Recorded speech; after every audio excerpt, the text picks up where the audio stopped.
I thank the member for Hunter and I call the member for Mallee. Thank you, Mr Deputy Speaker. I rise to indicate my support for the work of the Joint Standing Committee on Migration and to detail how crucially important a number of Australia's migration programs are to my electorate of Mallee. The economy of the northwest along the Murray River is dominated by the horticultural industry. ABARES data from 2019 indicates that the output of Mallee's top 3 horticultural products, almonds, table grapes and oranges, accounted for almost 100% of Victoria's production of these crops. The combined gross value of these products was over $700 million. These industries are heavily reliant on seasonal workers, including working holidaymakers or backpackers and Pacific Islanders, working under the Seasonal Worker Program. This is particularly true to the table grapes and citrus industries. Seasonal workers provide an invaluable contribution to our local economy, filling seasonal demand that is not met by locals. Since coming to office, I have been working closely with growers and employers in my electorate, listening to feedback on Australia's migration programs and raising concerns with relevant ministers. On 2 occasions, I have facilitated roundtable discussions with local stakeholders and several ministers to discuss seasonal workforce issues. This has been an effective way for locals to raise their concerns about Australia's migration programs. For our region, the Seasonal Worker Program, or SWP, often draws the most attention and discussion. The federal government listened to the feedback coming out of my electorate by implementing the Regional Agriculture Migration Package, which included an extension and expansion of the Seasonal Worker Program pilot, measures to resolve accommodation challenges related to the seasonal migration, and more effective channels for communication and coordination. More recently, in July, I met with Jan O'Connor and Nathan Falvo, 2 locals who operate labour contracting businesses in my electorate.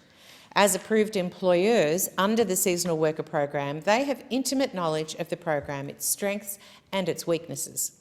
They have concerns that some workers coming to Australia under this program have not received adequate inductions or are not ready for life in Australia.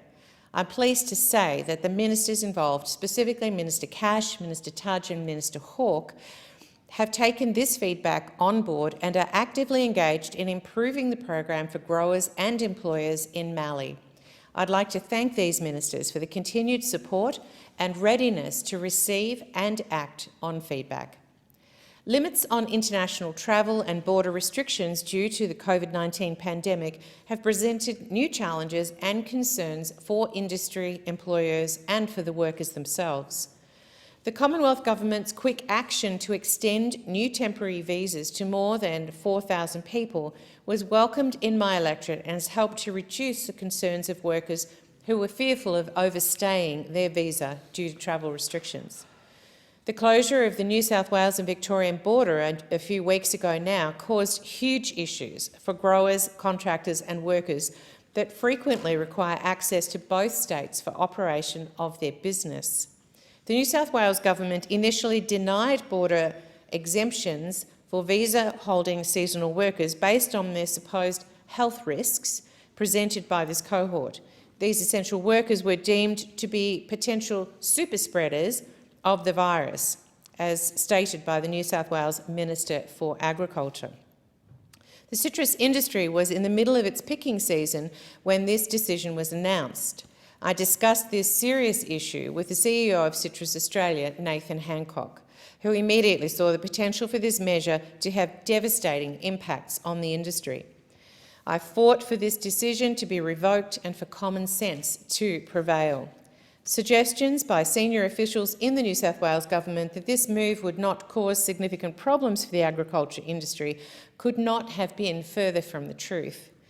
At the time, Mr Hancock estimated that 1,200 seasonal workers along the Victorian-New South Wales border were affected by the ban and that over $2 million worth of citrus would fall to the ground as a result.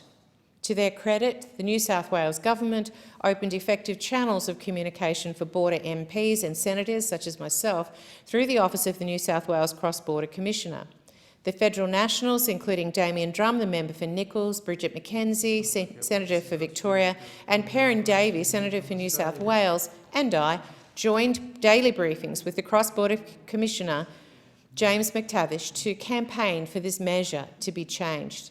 In my view, this was an incredibly discriminatory policy, and I'm glad that the New South Wales government reversed their position and made accommodations for these essential workers.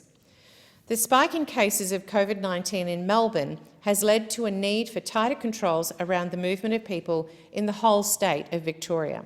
So far, the Andrews Labor government has met this need with stage 4 restrictions in metropolitan areas and with blanket stage 3 restrictions. Member for Mallee will cease for a moment. The point of order is? Member Mallee should direct her remarks to the report that's before the House. The member for Mallee should make sure that she is commenting on the report that is under consideration, but obviously in doing so you can make general remarks about the issues that the report terms of reference sought to cover. So I shall listen attentively to make sure that you're doing that. Thank you, Deputy Speaker. With blanket stage 3 restrictions for all regional Victoria, however, these measures have not prevented people travelling from Melbourne to regional areas. Last week, I was contacted by a local hostel owner who was worried about the working holiday makers travelling to Mildura looking for work. She has been contacted by these backpackers who were making their way to the area on a V-line bus. Regional Victorians are very aware of the risk to our smaller communities from travellers coming from Melbourne, and this level of unrestricted travel cannot be allowed to continue. With that said, for upcoming harvests, it will be vital for growers in Mallee to access seasonal workers, many of whom may need to travel from Melbourne and interstate. For this reason, we need protocols in place to allow essential travel from COVID-19 hotspots to occur. I have written to Premier Andrews to suggest the adoption of a strategy that would allow essential workers to travel from Melbourne to regional areas. This could include a seasonal worker travel permit, reliant on a negative COVID-19 test within 7 days, potentially a quarantine period, and proof of employment and accommodation. Given the breadth of Australia's agriculture and horticultural industries, I would also suggest a nationally consistent approach should be investigated by National Cabinet. Doing so would also allow interstate travel to be fully considered. I also welcome the National Cabinet's decision to resume the seasonal worker program and the Pacific Labour Scheme to help with workforce shortages, and believe that a protocol governing travel from hotspots to regional areas could help manage any risks involved with this decision. In my view, despite rising levels of unemployment due to the COVID-19 pandemic, focusing on local unemployed Australians to meet seasonal workforce demands for agriculture is an oversimplification of the challenges facing farmers, growers and labour contractors, especially in my electorate. Locals with decades of experience in the horticulture industry have told me that they have gone above and beyond to employ locals for many years. While we might see a rise in local employment in seasonal positions, suggesting that this will be enough to meet seasonal demand completely misses the mark. Industry is reliant on seasonal workers sourced from Australia's migration programs, including the Working Holiday Maker program and the Seasonal Worker program. It is the responsibility of government to ensure that these programs are operating effectively, and that's why I support this study, that they are adaptive to the needs of industry, and we are committed to that. I plan to continue working with growers, employers and contractors in my electorate to achieve these outcomes.